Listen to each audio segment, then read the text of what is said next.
시청자 여러분 안녕하십니까? 경북 동해안 지역은 오늘 대체로 흐리고 곳에 따라 약하게 빗방울이 흩날렸습니다. 내일도 구름 많다가 흐려져 오후부터 밤 사이에는 5mm 안팎의 비가 내리는 곳이 있겠습니다. 바다의 물결은 차츰 낮아져 동해 전해상에서 0.5에서 2m로 잔잔하겠습니다. 제20대 국회의원 총선거 후보 등록이 오늘 6시를 기해 마감됩니다. 오후 5시 현재 후보 등록 현황을 보면 포항시 북구에는 새누리당 김정재, 더불어민주당 오준기, 정의당 박창호, 무소속 박승호 후보 등 4명이 등록했습니다. 포항시 남구 울릉군 선거구에는 새누리당 박명재, 민중연합당 박승학 후보가 등록을 마쳤고 경주시 선거구에는 새누리당 김석기, 더불어민주당 이상덕, 무소속 권영국, 정종복 4명이 등록을 마쳤습니다. 영양 영덕 봉화 울진 선거구에는 새누리당 강석호, 무소속 이귀영 2명의 후보가 등록했습니다. 어제 포항시의 심장 제세동기 운영 실태를 보도해드렸는데요. 500가구 이상 아파트 10곳 중에 8곳이 아직 기기를 설치하지 않은 가운데 포항시가 예산을 지원하려 해도 법적 근거가 없어 여의치 않은 상황입니다. 급기야 시의회가 300가구 이상 공동주택까지 설치할 수 있도록 새 조례를 제정했습니다. 장성훈 기자입니다. 포항의 한 대규모 아파트입니다. 관리사무소와 복도에 심장 제세동기가 설치되어 있습니다. 500가구 이상 공동주택은 제세동기를 설치해야 한다는 법률에 따라 지난해 설치한 겁니다. 그러나 주민들은 제세동기가 어디에 있는지, 언제 어떻게 이용하는지 잘 모릅니다. 기기는 못 들어봤어요. 저희 아파트 설치된 것도 몰랐고요. 법은 지켰다지만 1000가구 규모의 한계로는 실효성이 없는 데다 사회 전반적으로 제세동기를 포함한 심폐소생술에 대한 인식이 아직 부족한 탓입니다. 이에 포항시 의회는 지난해 말 심장 제세동기 의무 설치 조례를 제정해 이달 말 시행을 앞두고 있습니다. 우선 제세동기 설치 대상을 기존 500가구 이상 공동주택에서 300가구 이상까지로 확대하고 포항시가 자체 예산을 지원할 수 있게 했습니다. 또 시민을 상대로 한 심폐소생술 교육도 보다 체계적이고 광범위하게 할 수 있게 됐습니다. 어디 설치되어 있으니까 위급 상황이 발생될 시에는 여기서 이제 사용할 수 있도록 시민들한테 나름대로 홍보를 충분히 해야 될 것 같습니다. 포항시는 현재 300가구 이상 공동주택의 현황 파악을 마쳤으며 해마다 1억 3천만 원의 예산을 확보해 제세동기 설치와 심폐소생술 교육 사업을 지속적으로 시행해 나갈 계획입니다. MBC 뉴스 장성훈입니다.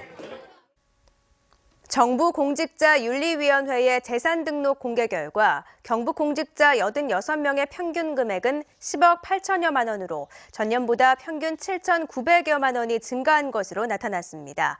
김관용 도지사는 14억 4천여만 원으로 1억 4천여만 원이 늘었고 이영우 도교육감은 1억 900여만 원이 늘어난 11억 9천여만 원의 재산을 신고했습니다.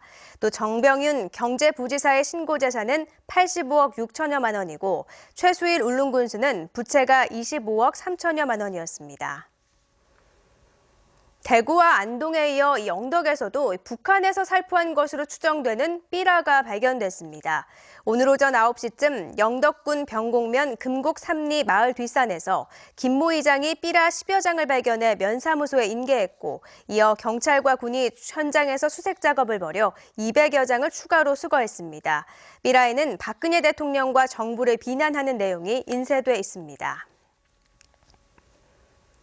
포항시는 오늘 시청 앞에서 제1회 서해 수호의 날 기념식을 겸한 안보 결의대회를 개최했습니다. 참석자들은 북한 도발에 맞서 나라를 위해 목숨을 바친 55명의 용사를 기리고 앞으로 어떠한 북의 도발에도 결집된 힘으로 국가 안보를 수호할 것을 다짐했습니다.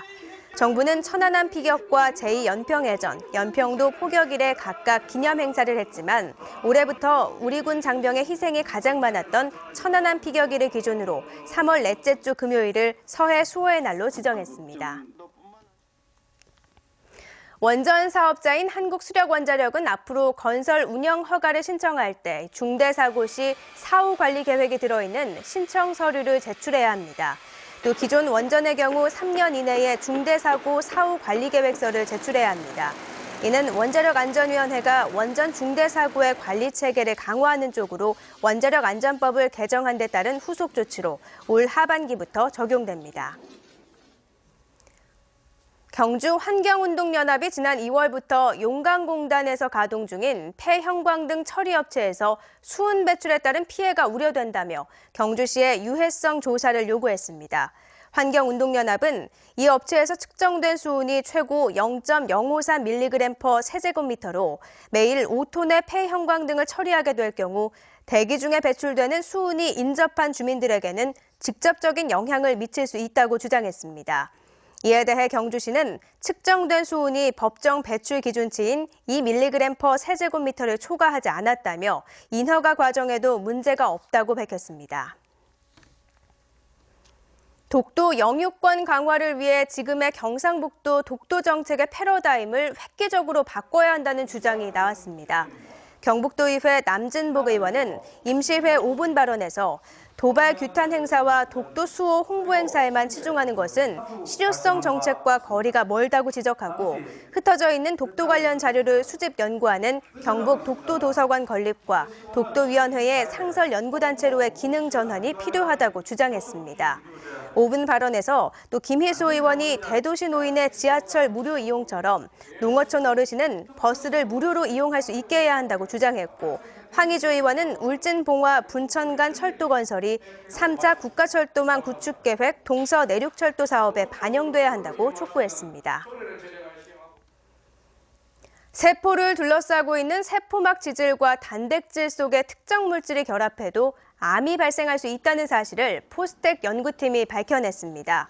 포스텍은 융합생명공학과 김유미 교수 연구팀이 시카고대 연구팀과 공동으로 세포막 지질과 단백질 속 SH2 도메인과의 상호작용을 밝혀냈다고 밝혔습니다. 김 교수는 암 생성을 유도하는 SH2 도메인과 세포막 지질과의 결합을 억제하는 물질을 개발하면 새로운 암 치료제로 주목받을 것으로 기대한다고 말했습니다. 올해 경북 지역 초중고 신입생이 지난해보다 10,000명가량 줄어든 것으로 나타났습니다. 초등학교 신입생은 12만 8천여 명이 입학해 지난해보다 1,300여 명 줄었고 중학교 신입생은 7천여 명, 고등학교 신입생은 1,800여 명이 줄었습니다. 신입생이 줄면서 초등학교와 중학교 70여 학급씩이 줄었고 고등학교도 4학급이 줄었습니다. 하지만 누리과정 논란으로 어린이집 기피 현상이 나타나면서 유치원 원안은 지난해보다 1,700여 명이 늘어난 4만여 명으로 집계됐습니다. 제71회 식목일을 기념해 포항시는 오늘 옛 산불 지역인 우현동 학상공원에서 식목 행사를 가졌습니다. 공무원과 새마을 지도자, 여성단체 회원들은 산불 피해 지역 8.5헥타르에 편백나무와 산수유, 오감조나무 16,000그루를 심었습니다.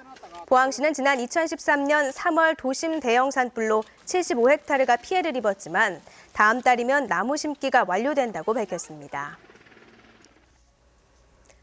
고용노동부는 오늘부터 임신기간 근로시간 단축 제도를 모든 사업장에 확대 적용한다고 밝혔습니다.